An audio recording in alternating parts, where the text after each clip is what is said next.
Bonjour à tous, dans cette vidéo, donc la partie 5 sur les intégrales généralisées, c'est une partie vraiment qui va contenir des méthodes très très utiles, pratiques pour étudier une intégrale généralisée quand on n'a pas une primitive, quand on n'a pas des choses classiques. Alors, c'est parti, donc on va se placer dans le cadre d'une intégrale généralisée de fonctions à valeur positive. Et puis, voilà, garder en tête la valeur positive. Alors, premier résultat, théorème de comparaison, c'est majoration et minoration. En fait, voilà, dans la suite, on va prendre un intervalle semi-ouvert, donc ouvert en B, et donc problème en B, on va dire. Et puis, B peut être égal à plus l'infini aussi, B dans R bar. F et G sont deux fonctions continues et positives. On suppose que pour tout t dans I, f de t positive est inférieur à g de t. Alors, si vous arrivez à majorer votre fonction f de t par une fonction g, si la fonction g, l'intégrale généralisée converge, alors l'intégrale de f, cette intégrale généralisée, converge. Et vous pouvez appliquer intégrale sur les trois membres et ça respecte l'autre. Maintenant, si votre intégrale f diverge, forcément, l'intégrale de g diverge. En fait, c'est une contraposée de la première. Alors, concrètement, comment on va utiliser ça?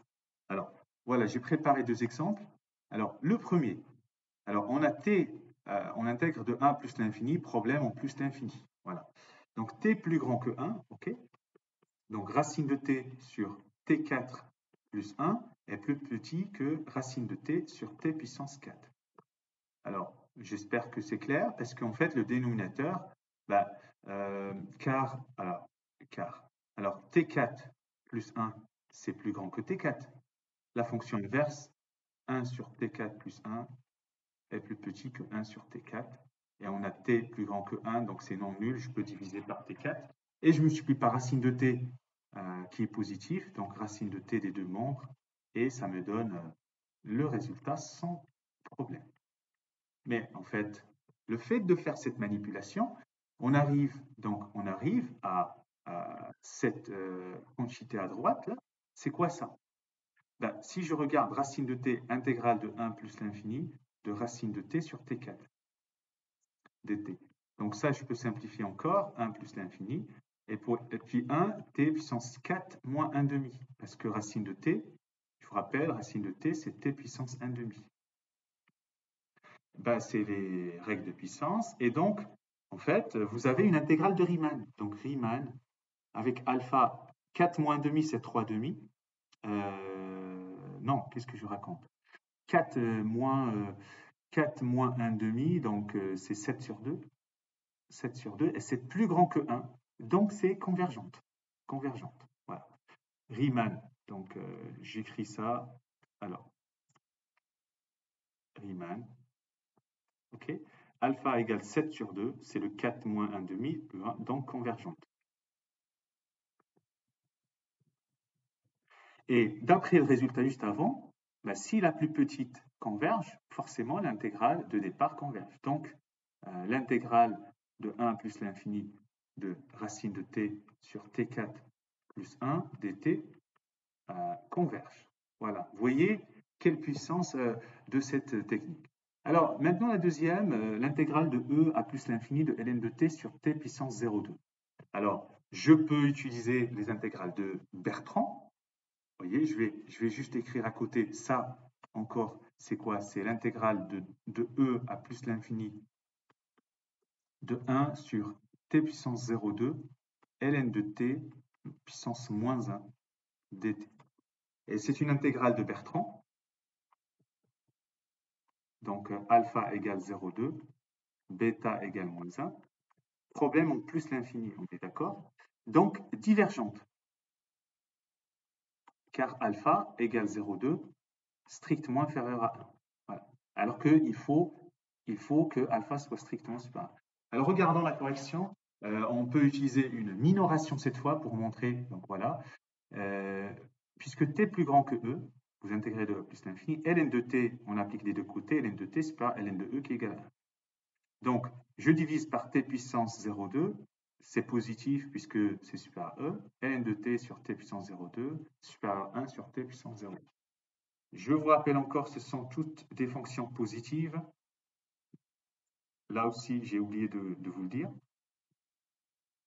L'intégrale de 1 sur t puissance 0,2, problème en plus l'infini, c'est une intégrale de Riemann qui est divergente, car alpha 0,2 n'est pas plus grand que 1, donc c'est divergente.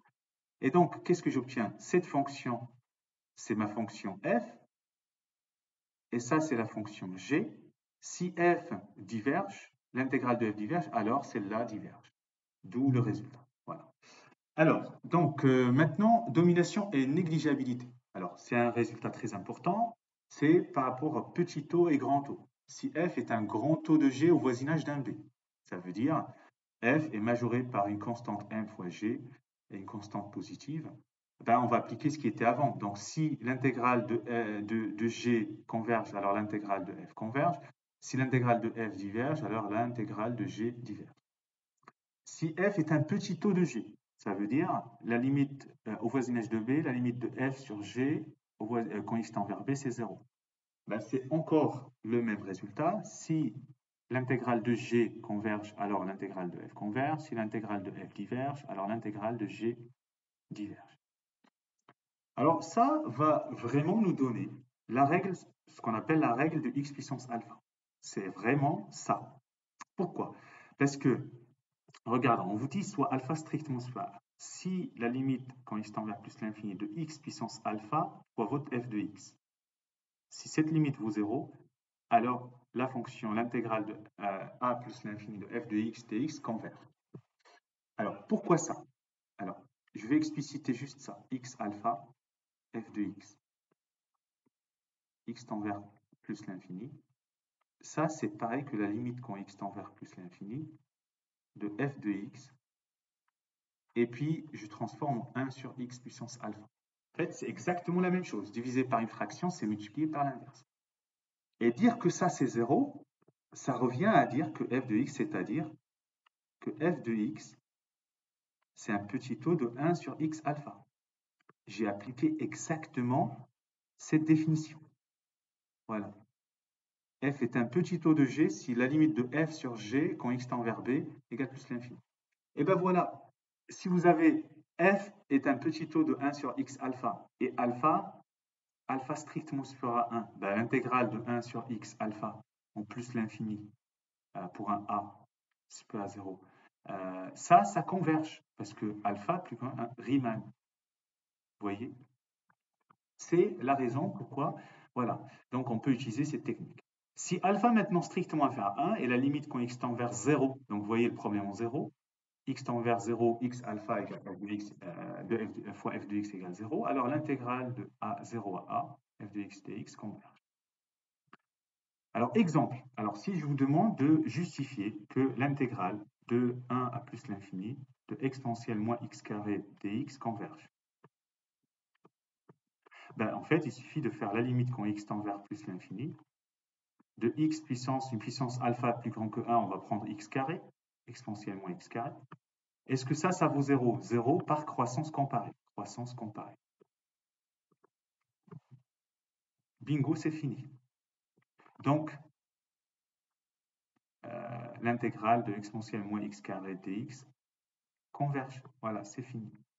C'est vraiment une technique très très puissante. Je peux vous donner vraiment plein d'autres exemples où ça va être vraiment la clé pour le faire.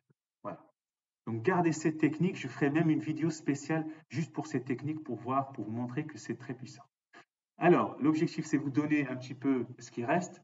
L'équivalence. Si vous avez deux fonctions continues sur un intervalle AB ouvert en B, problème en B, donc f équivalente à g en B, c'est-à-dire la limite du rapport tend vers 1, donc elles sont équivalentes, alors, et que f garde un signe constant au voisinage de B. Ça, c'est important, parce qu'ici, on ne précise pas le signe au début.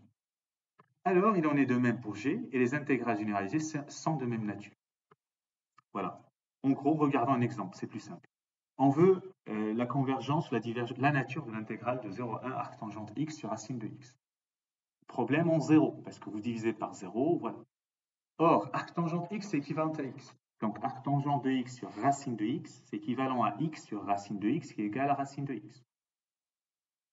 Toutes ces fonctions sont positives et l'intégrale de 0,1 à racine de x dx, soit vous connaissez une primitive et c'est passé, ça va vite, sinon vous transformez, c'est x puissance 1 demi, c'est 1 sur x puissance moins 0,5 dx, et ça c'est une intégrale de Riemann convergente.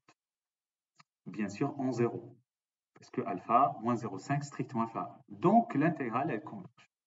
En fait, elle est dite faussement impropre parce que la limite, vous avez cherché même la limite de ce rapport. Quand x tend vers 0, et ça c'est équivalent à racine de x qui tend vers 0. Sinus t sur t puissance 1,5. Sinus t équivalent, problème en 0 encore. Sinus t c'est équivalent à t en 0. Donc sinus t sur t puissance 1,5, c'est équivalent à t puissance 5. Vous simplifiez par t, il reste t puissance 0,5. Ce sont des fonctions positives. Ok, donc l'intégrale de 0,1 de 1 sur t puissance 0,5, c'est une intégrale de Riemann convergente en 0, car alpha strictement alpha, donc l'intégrale converge. Vous voyez, cette équivalence, c'est vraiment quelque chose encore plus pratique. Alors, l'avant-dernière, j'espère, où il reste 3, arctangente x sur x puissance 3 plus racine de x. Alors, il y a problème en 0, attention, et problème en plus l'infini automatique. Il n'y a pas de primitive. Alors, on va séparer en coupant 1 et on regarde chacune. Pour la première, problème en 0, on va passer par un équivalent. Donc voilà, arctangente x est équivalent à x en 0. x3 plus racine de x, c'est équivalent à racine de x au voisinage de 0. On prend le plus petit des exposants de x. Parce qu'en fait, c'est un phénomène, c'est toujours un peu intriguant, mais quand on regarde de plus près, c'est plus simple. Sur 0,1, en fait, si je représente les fonctions, alors je prends la fonction linéaire, la fonction carré, la fonction cube, vous voyez, sur 0,1, vous avez x plus grande que x carré, plus grande que x3. Et je prends racine de x qui est comme ça, vous voyez. Dès qu'on va passer 1, vous allez voir que ça va changer et racine de x plus grand que tout ça. Donc un équivalent au voisinage de 0 d'une quantité, il faut prendre la plus petite puissance. C'est elle qui l'emporte. Donc ça vous donne racine de x, voilà, arctangente x sur ça, c'est x sur racine de x, c'est racine de x, et ça converge. En plus l'infini, l'arctangente de x est équivalent à pi sur 2, ça veut dire ça limite en plus l'infini. Et x3 plus racine de x, cette fois, c'est x puissance 3, parce que en plus l'infini, plus la puissance est grande, voilà. Donc le rapport, ça va être pi sur 2 sur x puissance 3, et l'intégrale de 1 plus l'infini 1 sur x3, c'est Riemann, c'est une intégrale de Riemann qui converge. Donc les deux convergent, c'est parti. 1 à plus l'infini sinus de 1 sur t carré. Alors, on va s'intéresser à ce qui est à l'intérieur de sinus. 1 sur t carré, quand t tend vers plus l'infini, ça tend vers 0. Donc, je peux faire un équivalent au voisinage de 0. Sinus u, c'est équivalent à u. Donc, sinus de 1 sur t carré, en plus l'infini, c'est équivalent à 1 sur t carré. Et 1 sur t carré, l'intégrale de 1 plus l'infini, ça converge, c'est Riemann. Donc, c'est convergent. Alors, la dernière, en plus l'infini, donc t plus ln de t, c'est équivalent à t, terme dominant. Et le dénominateur, on prend la plus grande puissance. Et donc, le rapport, c'est équivalent à t sur t3, c'est 1 sur t carré. Et l'intégrale de 1 sur t carré pour 1 à plus l'infini, c'est Riemann, convergente. Voilà. Donc, à bien retenir la technique de l'équivalence, la technique de x puissance alpha et la technique de majoration-minoration. Et bon courage, on verra une vidéo spéciale pour la technique de x carré. Bon courage.